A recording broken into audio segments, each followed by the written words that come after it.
Ayan, no, ang layo na ng tingin ko. Dati dito lang, eh. Meron na din dito sa side, no? Basiin niyo po na yung katabi niya ng masaya ako at nandito ka. Pakita niyo naman na masaya. Kung masaya kayo, parang hindi naman kayo masaya. Masaya po ako na nandito ka. Maraming salamat po sa Diyos at nakarating po tayo. Lahat, tayo po ay magsimula sa panalangin, tayo ay manalangin. Ama naming Diyos, maraming salamat po na dinala mo ang bawat isa sa lugar na ito upang sambahin ka at upang pakinggan ang iyong mga salita. Dalangin ko po, Panginoon, na ipakilala mo po sa amin kung sino ka sa aming buhay, Panginoon, at tulungan niyo po kami na magkaroon pa ng mas malalim na pagkilala at pananampalataya sa inyo, at tulungan niyo po kami na mabuhay, na sumusunod at nagiging kalugod-lugod sa harap mo, Panginoon. Bigyan niyo po kami ng pangunawa o banal na Espiritu. Kayo po ang aming guro. Sabahan niyo po kami sa oras na ito. Ito ang aming dalangin sa pangalan ni Jesus. Amen. Amen.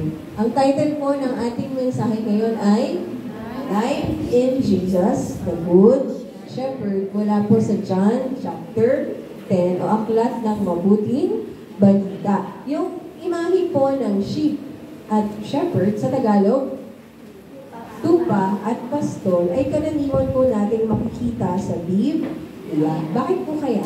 Dahil po ang bayang Israel, karaniwan po sa kanila ang pagpapastol. Ito po ay bahagi ng kanilang araw-araw na pamumuhay. Marami pong mga Israelita, sila po ay mga pastol. Katulad na lang kanina, no, kwento namin tungkol kay David or Haring David, no, bago siya maging hari, siya ay isang shepherd, no, sa isang pastol. Kaya nga, kapag ginagamit ng Diyos ang imahe ng tupa at pastol, agad, alam nila agad. Kasi yun ang araw-araw po nilang nakikita, malinaw po yun sa kanilang karanasan. Kaya may trivia po ako sa inyo. Alam niyo ba, sa Biblia, kung ilang beses ginamit o sinabi ang salitang sheep? Anong hula niyo? 10? 30? Anong hula niyo? Alam niyo ba? Sa iba't ibang translation, iba-iba, pero ito po ay inulit na 200 plus times. No? Sa ESV po, 201. Sa NIV, 203 na ginamit yung salitang sheep o tupa. Ano naman kaya yung shepherd? Ang shepherd naman o pastol ay inulit ng mahigit 100 plus na beses. Na 116 sa ESV at 118 daw sa NIV. No? Kaya malinaw, no? Palaging ginagamit ng Diyos ang imahe ng sheep at shepherd. Para saan po kaya? Upang ipaliwanag sa kanila ang kanilang relasyon sa Diyos. No? Ang Diyos bilang kanilang pastol at ang mga tao bilang mga tupa. Kaya meron kilalang psalm sa kanila. Alam natin yun, di ba? Psalm 23. Ano yung Psalm 23? The Lord is my shepherd. Siguro lahat ng mga Israelita ay kabisado po ang aklat na iyon. Sa ating pong Bible reading sa B365, ngayon po ang binabasa natin ay the book of prophets, no? O mga propeta. Madali po ba? Walang nagsasalita. Madali, mahirap. Mahirap. Pero onting taste na lang po kasi sa October, New Testament na po ang ating babasahin. Onting tulog na lang po, maging masyaga po tayo sa ating pagbabasa. Sa aking pagbabasa po ng prophet o aklat ng mga propeta, isang imahe rin po yung naging malinaw sa akin. Yun po yung imahe ng sheep at shepherd. Pag sinabi po kasi yung sheep at shepherd, karaniwan ito po ay tumutukoy sa mga, yung shepherd ay tumutukoy sa mga propeta, sa pari, o mga hari. Kasi ang trabaho nila ay i-lead, no? Gabayan yung mga tao. Ang sabi po halimbawa sa aklat ng Jeremiah, woe to the shepherds who are destroying and scattering the sheep of my pasture. Sabi po sa Tagalog, no? Paparusahan ni Yahweh ang mga namumulong walang malasakit sa kanilang mga nasasakupan at pinapabayaan ang mga ito ay magwatak-watak at mamatay. Yung panahon po nila, yung kanilang mga hari, pinapabayaan lang po ang kanilang mga nasasakupan. Wala silang pakialam. Kaya ano sabi ng Diyos? Paparusahan kayong mga pastol. Wala kayong pakialam sa inyong mga shepherd, o sa mga sheep o inyong mga tupa o ang inyong bayan. At sabi po halimbawa sa aklat ng Ezekiel, no? This is what the Lord, the sovereign Lord says, "Woe to you, shepherds of Israel, who only take care of yourself. Should not shepherds take care of the flock?" Sabi sa Tagalog, no? Sabihin mong ipinapasabi ko, nakatakda na ang parusa sa inyong mga pinuno ng Israel. Sarili lamang ninyo ang inyong iniintindi at hindi ang mga tupa. Ano bang trabaho ng shepherd? Dapat, alagaan po nila ang kanilang mga pastol. Pero sa halip, sino po ang kanilang inaalagaan? Ang kanilang mga sarili. Kung tutuloy ko po basahin, ay ano pong basahin ko hanggang verse 6, sabi niya, bakit hindi ninyo pinapalakas ang mga mahihina, ni ginagamot ang mga may sakit, ni hinihilot ang mga pilay? Bakit hindi niyo hinahanap ang nawawala, ni binabalik ang nalalayo? Sa halip ay ginagamitan niyo sila ng kamay na bakal. Sila'y nangangalat at nilalapa ng mabilis na hayop, sapagkat ang mga ito'y walang pastol. Ang mga tupa ko'y nagkalat sa mga bundok, burol at sa lahat ng panig ng daigdig, ngunit walang ibang umanap sa kanila. Ano daw po nangyari sa bayan ng Diyos? Dahil pabaya po ang kanilang mga pastol. Sila po ay nakakalat kung saan. Hindi sila marunong sumunod sa Diyos, no? Ang buhay nila ay naging magulo at mahirap dahil sila ay malayo sa Diyos. Kaya alam niyo po ang pinangako ng Diyos. Ipinangako po ng Diyos, sabi niya, I will place over them one shepherd, my servant David, and he will tend them. He will tend them and be their shepherd. Sabi sa Tagalog, no, itatalago ko sa kanila ang isang hari, tulad ng lingkod kong si David. Siya ang magiging pastor nila. Akong si Yahweh ang magiging Diyos nila, at ang mga namamahala sa kanila ay isang hari tulad ng lingkod kong si David. Akong si Yahweh ang nagsabi dito. Sino kaya yung tinutukoy ng Diyos na ipapadala niya na isang pastor para sa kanyang bayan? Sino? Si Jesus. Si Jesus. Kaya yung binasa po natin kanina, ito po yung katuparan ng pangako ng Diyos para sa kanyang bayan. Na ipapadala niya ang isang tapat na pastor na magiging mag-aalaga sa kanyang mga tupa. At sino po yung mga tupa? Tayo ang mga tupa ng Diyos. Pero bago po natin tingnan yung shepherd, tingnan po muna natin yung sheep. Ano po ba ang katangian ng sheep? Nagtataka po ako, marami namang hayop. Pero, bakit yung mga tupa, kailangan nila ng pastol? Yung ibang mga hayop, hindi naman kailangan nila mag-aalaga. Halimbawa, meron kaming pusa sa bahay, no? Pag nagutom siya, mag-ingay lang siya. Papasok sa bintana. Pagkakain niya, labas na ulit. Hindi na siya kailangan, tayan, aalagaan. Bakit kaya yung pastol, ay yung mga tupa, kailangan pa nila ng pastol na mag-aalaga sa kanila. Alam niyo po kung bakit? Kasi yung mga tupa po, wala daw po silang sense of direction. Sunod lang sila ng sunod, no? Sa kanilang mga kasama, kahit hindi nila alam kung saan pupunta. At yung mga tupa, hindi katulad ng ibang hayop, hindi sila mabilis. Wala rin silang mamabangis na o ngipin, no? Para proteksyonan ang kanilang sarili, kaya very vulnerable sila sa mga predator. Di ba sila yung laging kinakain ng mga ibang mga hayop? Madali silang masugatan, di ba? Madali silang maligaw. Kaya kailangan nila ng shepherd na magbabantay po sa kanila para dalhin sila kung nasaan ang pagkain at para ingatan sila kung merong may mabangis na hayop at upang ipunin sila para hindi po sila magkahiwa-hiwalay at maligaw. Kaya habang tumatagal, nade-develop po yung trust ng sheep sa kanilang shepherd. Kasi araw-araw silang sinasamahan kung nasaan ang pagkain at makikinig sila sa kanilang tinig. At habang iniisip ko po yung karakteristik o katangian ng mga tupa, naisip ko, parang ako pala.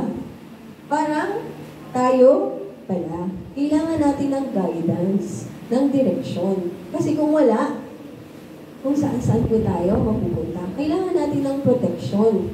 Kasi kung hindi, tayo po ay mapapahamak. Maaari po tayong mapunta sa kapahamakan o pinakamalala ay sa kamatayan. Kaya malinaw sa atin, kaya paulit-ulit siyang ginagamit ng Diyos sa Biblia upang maunawaan natin ang relasyon natin sa Kanya.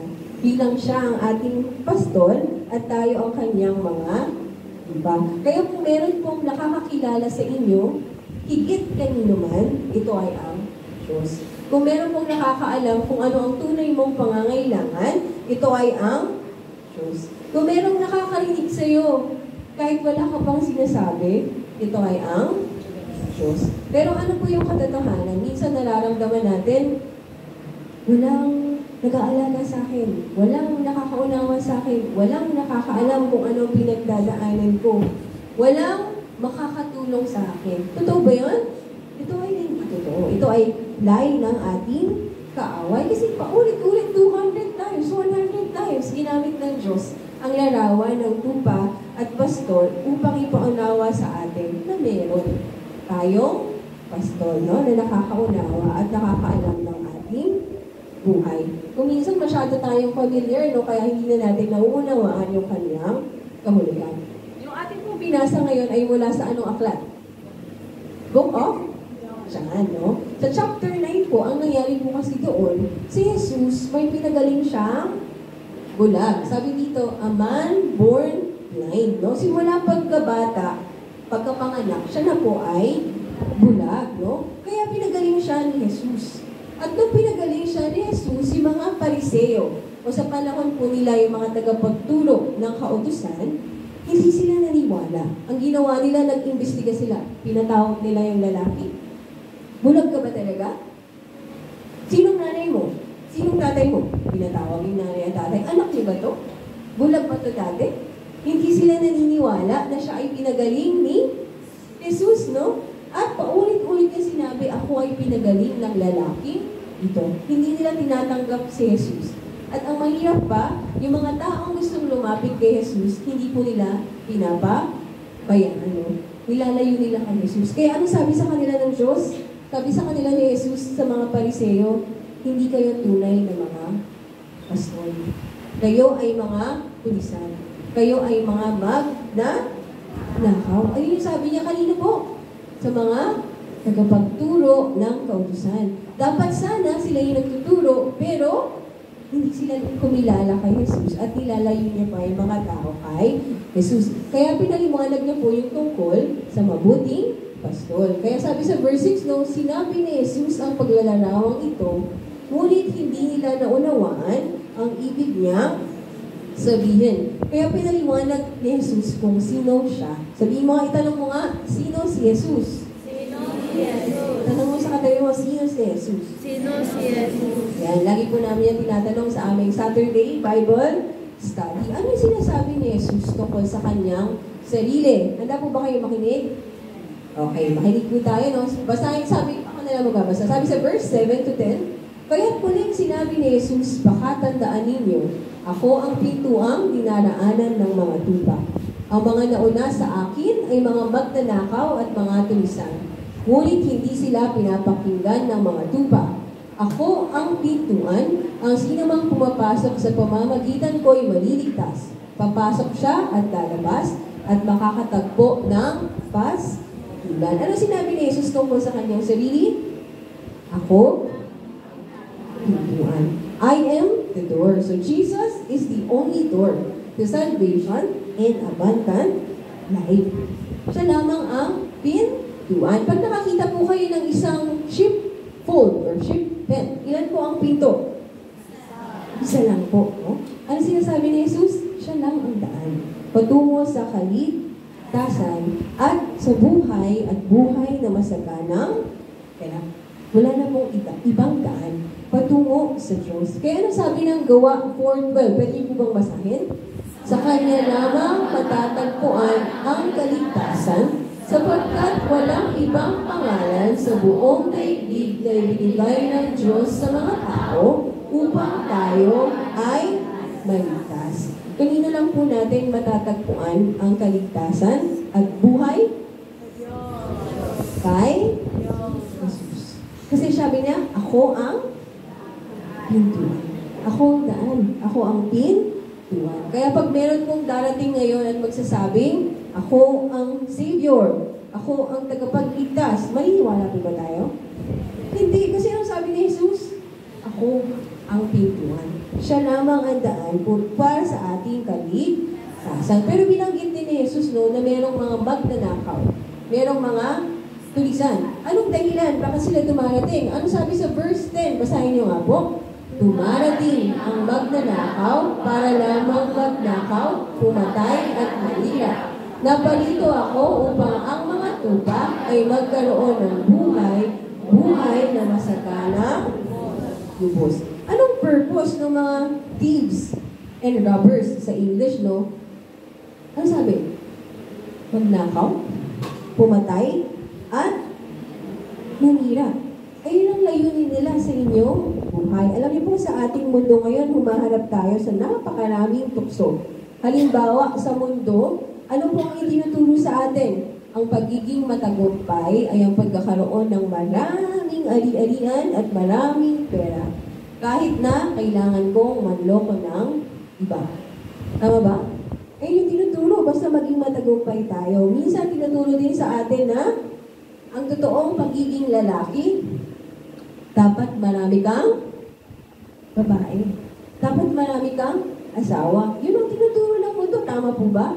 Hindi ka gwapo. Hindi ka macho pag isa lang ang babae sa iyong buhay. Tama po ba? At ngayon, ano tinuturo ng mundo? Malaya kang pumili kung anong gusto mong kasalinan. Kung gusto mo babae, lalaki, gitna, ikaw ang bahala. Pero ito po ba ay katotohanan? Hindi. Anong layunin ng mga magnanakaw at tulisan? Magnakaw, pumatay, at manira. Nagsisinungaling sa atin si Satan upang paniwalaan natin siya at sa huli, tayo ay mapahamak. Masira ang ating buhay. Ito ang daan para maging masaya ka. Pero ang katotohanan, tayo ay mawawasak, mapapahamak. Kasi anong sabi ng Biblia? Sabi sa Roma 6:23, sapagkat kamatayan ang kabayaran ng kasalanan. Kamatayan ang kabayaran ng kasalanan. Walang ipinangakong mabuti ang kasalanan. Kung tayo ay mabubuhay ayon sa sarili nating kagustuhan at malayo sa Diyos, tayo ay mamamatay at maghihiwalay sa Kanya magpakailan man. At sa aming kwento kanina sa mga bata, ang kasalanan, bukod sa nasasaktan natin ng Diyos, nasasaktan natin ang ating kapwa, at nasasaktan din natin ang ating sarili. Tama po ba? May maganda po bang idinulot ang pagsuway sa Diyos? Wala. Ayun ang sinasabi ng Biblia. Ito ang katotohanan. Pero si Jesus iba siya, no? Kasi sabi niya, naparito ako upang ang mga tupa ay magkaroon ng buhay at buhay. Anong klaseng buhay po? Buhay na masaganang lubos. Lahat po tayo gusto natin ng buhay na masagana. Tama po ba? Sinong ayaw? Gusto ng mahirap na buhay? Wala. Gusto natin masaganang buhay. Pero ngayon, hindi natin nararanasan yung buhay na masagana. Tama po ba? Ibig sabihin po kasi, tayo ay malayo sa ating pastor. Kailangan po nating lumapit sa Kanya. Kasi baka tayo po ay naliligaw. Anong pangako ng Diyos? Anong pangako ni Jesus? Buhay na masagana, lubos. Hindi lang po sa mga bagay na material. Alam niyo po ba, tayo rin ay mga spiritual being. At ang Diyos lamang po ang magbibigay sa atin ng ating spiritual na pangangailangan. Ang Diyos lamang po yung makakapagbigay sa atin ng kapayapaan. Ang Diyos lamang po yung makakapagbigay ng purpose sa ating buhay. Tama ba? Kanina natin matatagpuan yung tunay na buhay. Buhay na masagana at lubos kay Jesus. Iniibig sabihin po na wala na tayong problema. Kasi hanggat may buhay, may problema. Kasi ang mundo natin hindi perfecto. Kasi wala pa po tayo sa langit. No? Sa langit, hindi na po tayo luluha. Yun po ang pangako ng Diyos. Pero habang nandito tayo sa mundo, nadanas tayo ng mga pagsubok. Pero kay Jesus, meron po tayong kalakasan. Meron tayong pag-asa. Meron tayong kagalakan. Kasi sino si Jesus? Sabi niya, ako ang pintuan. Siya lamang ang daan sa kaligtasan at sa buhay na masagana at ganap. Kaya lumapit po tayo kay Jesus ngayon. Ano pang sinabi ni Jesus tungkol sa kanyang sarili? Sabi po sa verse 11, "Ako ang mabuting pastol. Inialay ng mabuting pastol ang kanyang buhay para sa mga tupa. Ang upahan ay tumatakas kapag may dumarating na asong gubat. Iniiwan niya ang mga tupa. Palibhasa hindi siya pastol at hindi kanya ang mga ito. Kaya't sinusunggaban ng asong gubat ang mga ito at binubulabog. Tumatakas siya, palibhasa ay upahan lamang at walang malasakit sa mga tupa." Minsan may tagapag-alaga ang mga tupa na hindi naman pastol. Pero pag may sumugod na hayop, ano gagawin niya? Iwanan niya yun kasi baka siya ay mapahamak. Pero si Jesus, hindi lang siya basta pastol. Ano sabi niya? "Ako ang mabuting pastol. I am the good shepherd." Bakit siya mabuting pastol? Dahil siya handa niyang ialay yung kanyang buhay para sa kaligtasan ng kanyang mga tupa. Kung yung mga upahan, tumatakas, iniiwan, si Jesus po hindi kayo iiwan. Sabihin mo sa katabi mo, hindi ka iiwan ni Jesus. Hindi ka iiwan ni Jesus. Iniwan ka man ng ibang tao, iniwan ka man ng iyong mga kaibigan, o nino man, si Jesus, hindi ka niya iiwan. Dahil siya ang inyong mabuting pastol. At sabi niya po sa verse, sabi niya, Jesus is the good shepherd who lays down his life para sa kanyang mga tupa. At sabi sa verse 17, "Dahil dito'y minamahal ako ng Ama, sapagkat inialay ko ang aking buhay upang ito'y kunin kong muli. Walang makakakuha ng aking buhay kung sa ko itong ibinibigay. Mayroon akong kapangyarihang ibigay ito at mayroon akong kapangyarihan kunin itong muli. Ang utos na ito'y tinanggap ko mula sa aking Ama." Ano pong tinutukoy ni Jesus? Ibibigay niya ang kanyang buhay at ito ay kukunin niya uli. Ipinapahayag ni Jesus ang tungkol sa kanyang pagkamatay sa krus para sa ating mga kasalanan at sa kanyang muling pagkabuhay. Dahil si Jesus hindi siya nanatiling patay. Sa ikatlong araw, on the third day, ano ginawa niya? Siya ay muling nabuhay. At siya ngayon ay buhay magpakailan man. Tunay niyang pinagtagumpayan ang ating kaligtasan. Siya ang may kapangyarihan, no, sa kamatayan, maging sa buhay. No? Tama ba? Jesus died and He rose again. No? Siya ay buhay. At anong pangako niya? Sa mga kumikilala at sumusunod sa Kanya, tayo rin ay magkakaroon ng buhay na walang hanggan. Muling pagkabuhay. Ang sabi nga po sa Biblia, no, sa unang Korinto 15:3-4, memory verse natin. Basahin po natin sa Tagalog. "Sapagkat ibinigay ko sa inyo bilang pinakamahalaga sa lahat ang tinanggap ko din na si Kristo ay namatay dahil sa ating mga kasalanan tulad ng sinasabi sa kasulatan. Inilibing siya at muling nabuhay sa ikatlong araw tulad din ng sinasabi sa kasulatan." Si Jesus po ang ating mabuting pastol na nag-alay po ng kanyang buhay para sa ating mga kasalanan. At yun po, si Jesus mabuting pastol ba siya in the past? O hanggang ngayon? Hanggang ngayon. Araw-araw sa ating buhay. Tayo po ay pinangangalagaan, ginagabayan, iniingatan, minamahal ng Diyos, minamahal ni Jesus araw, araw, sabihin mo sa katabi mo, si Jesus ang iyong mabuting pastol. Si Jesus ang iyong mabuting pastol. Tama, no? Meron po kayong pastol, meron kayong shepherd na nagmamahal, nag-aalaga, gumagabay, nag-iingat po sa inyo araw. No? Kasi yung buhay niya, ibinigay niya para sa inyo, no? Para kayo ay iligtas. Kaya nga sabi po sa Biblia, basahin nyo nga ng malakas, "Kung ang sarili niyang anak ay hindi niya ipinagkait, sa halip ay ibinigay para sa ating lahat, hindi kaya niya ibibigay ng masagana sa atin ang lahat ng bagay." Ang Diyos, kung ang kanyang kaisang-isang anak na si Jesus, hindi siya nagdalawang isip na ibigay para sa kaligtasan mo at para sa iyong buhay na walang hanggan. Ano pa yung mga maliliit na bagay na hinihingi natin sa Kanya? Tama ba? Yung anak niya. Kaya ba kaya natin ibigay yung anak natin? Ang hirap, di ba? Pero ang Diyos ibinigay niya si Jesus para sa ating kaligtasan. Ano pa? Yung mga pangangailangan natin, araw. Magtiwala po tayo kasi meron tayong mabuting pastor. Ano yung una?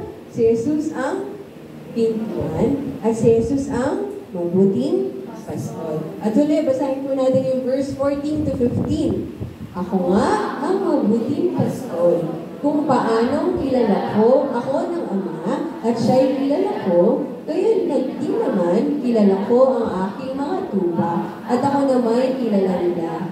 At inaalay ko ang aking buhay para sa aking mga tupa. Paano nilarawan ni Jesus yung relationship niya o relasyon niya sa kanyang mga tupa? Sabi doon, kung paano kilala ako ng Ama at siya'y kilala ko, gayon din naman kilala ko ang aking mga tupa at ako namay kilala nila. Pangatlo, no? Jesus knows His sheep and His sheep know Him. Kaya limbawa ni Jesus ang kanyang relasyon sa Ama, no? Gaano kalapit yung relasyon na yun para ipaliwanag niya ang kanyang relasyon sa kanyang mga taga-sunod. Kilala niya ang kanyang mga tupa at ang mga tupa ay nakikilala siya. Alam niya kung sino yung mahina sa ganitong bagay, sino yung may kalakasan, sino yung may pangangailangan. Tinatawag niya ang kanyang mga tupa ayon sa kanilang pangalan. Kaya alam ng Diyos ang iyong pangalan. Alam ni Jesus ang iyong pangalan. At ito po ay mutual, no?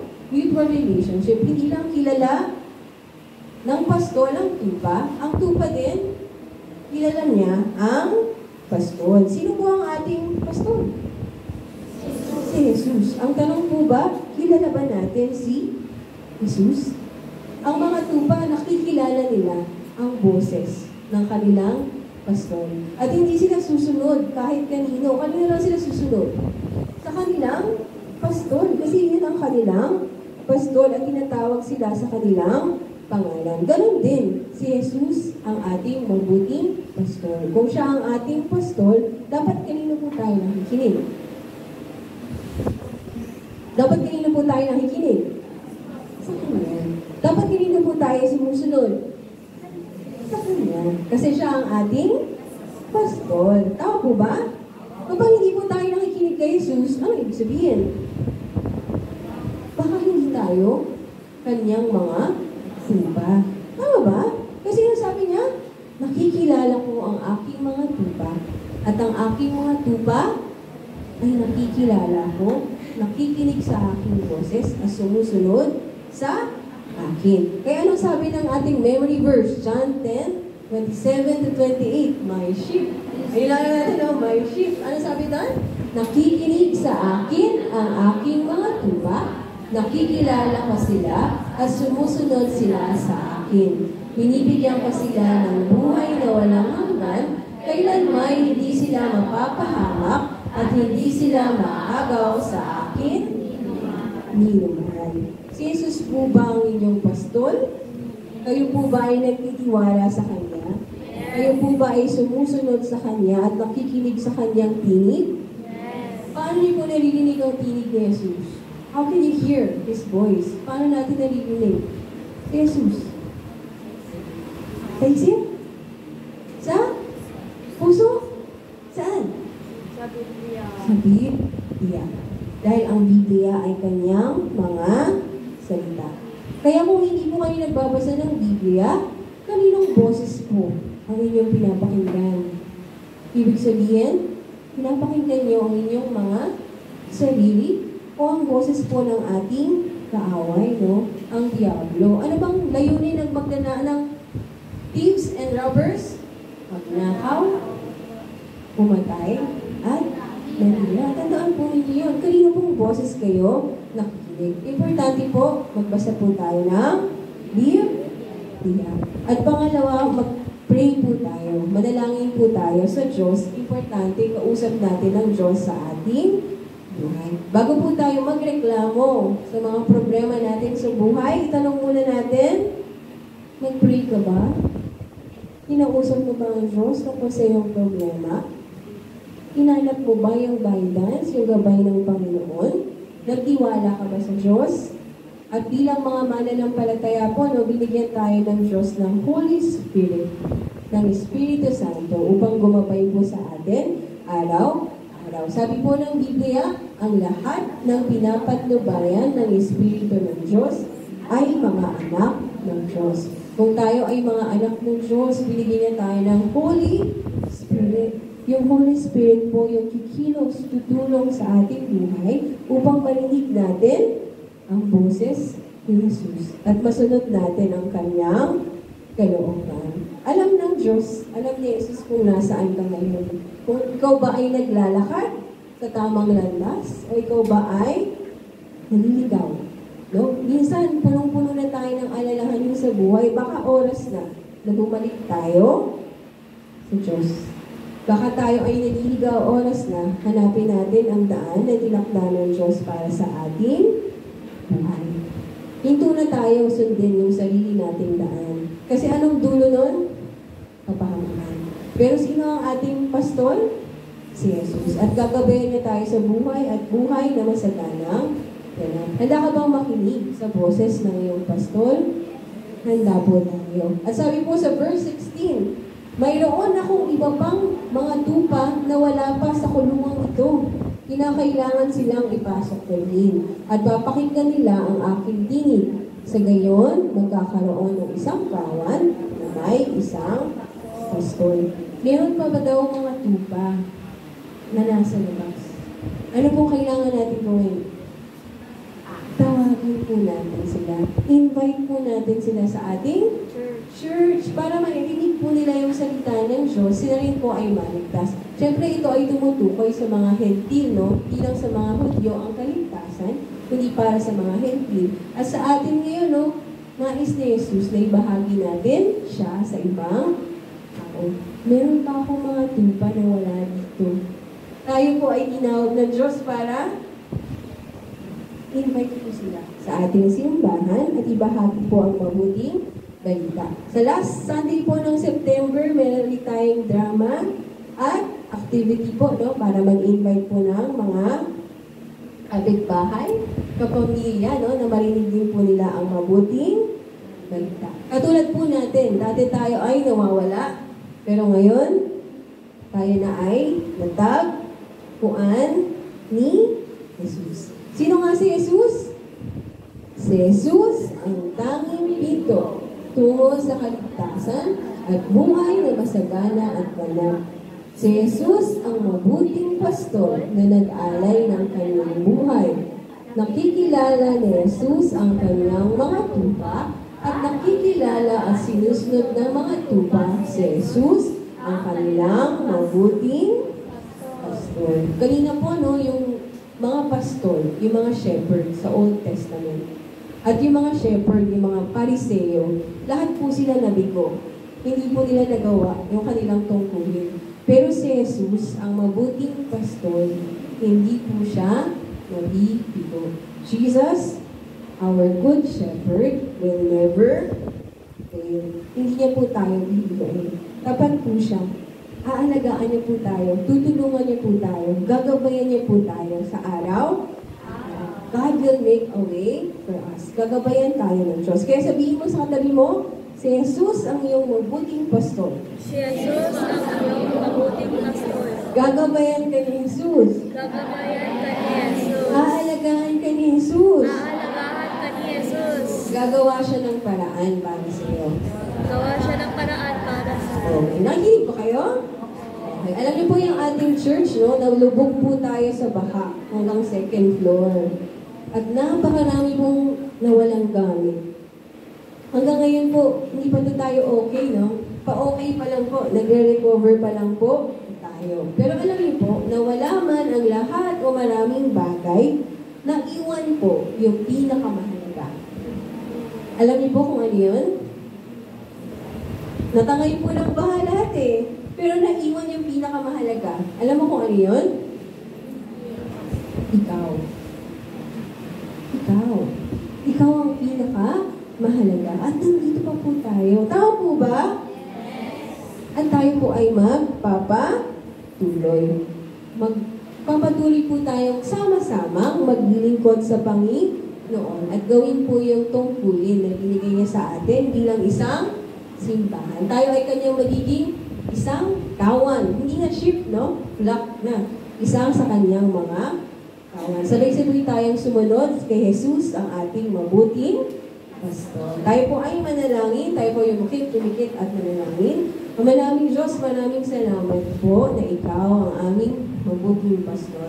And you will never fail us. Nabigo man, Panginoon, yung mga unang pastor na dumating, ikaw, O Diyos, ay hindi magbibigo. Tapat po kayo sa aming buhay. Kayo po yung gagawa ng paraan sa aming buhay. Kayo po yung tutulong sa amin, gagabay sa amin, mag-iingat sa amin, at magkakaloob ng lahat ng aming pangangailangan.